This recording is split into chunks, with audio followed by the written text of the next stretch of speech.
বাংলাদেশের কথা আমরা যদি দেখি যে অন্যান্য দেশের ইতিহাসেও এই নজির খুব কম আছে যে এরকমের একটি প্রভাবশালী কর্তৃত্ববাদী শাসনের মধ্যে থেকে একটি ছাত্র আন্দোলনের মধ্যে দিয়ে সরকারকে চ্যালেঞ্জ করে ধারাবাহিক আন্দোলনের মাধ্যমে একটি গণ অভ্যুত্থান সংগঠিত করতে তরুণদের এই ভূমিকা, যেটা 2018 সালে ঐতিহাসিক কোটা সংস্কার আন্দোলন থেকে শুরু হয়েছিল এবং যার 24 একটা পরিণতি পেয়েছিল।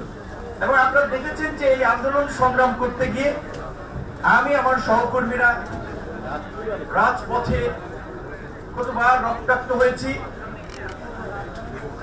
দেশের ঢাকার বাইরে কিভাবে আহত হয়েছি, কিন্তু আমি শক্তি এবং সাহস পেয়েছি আমাদের সেই সমস্ত সহকর্মীদের মাধ্যমে যারা আহত নিগৃহীত হয়েও যারা হাল ছাড়ে নাই।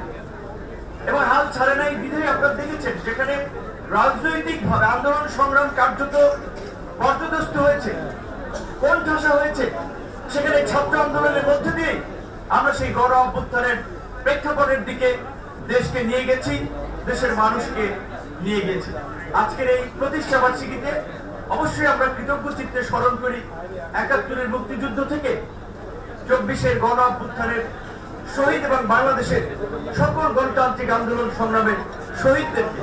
একটি কথা না বললেই নয়, আমাদের একজন শহীদ কিছুক্ষণ আগে নাফিসের মা বলেছিল যে তার ছেলের নামে রাস্তার সাইনবোর্ড হয়েছে কিন্তু রাস্তা হয় নাই।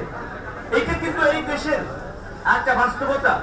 শহীদদের চেতনা নিয়ে আমরা ব্যবসা করি, রাজনীতি করি, আমরা নেতা হই, এমপি হই, মন্ত্রী হই, কিন্তু শহীদ পরিবারগুলো হাহাকার করে।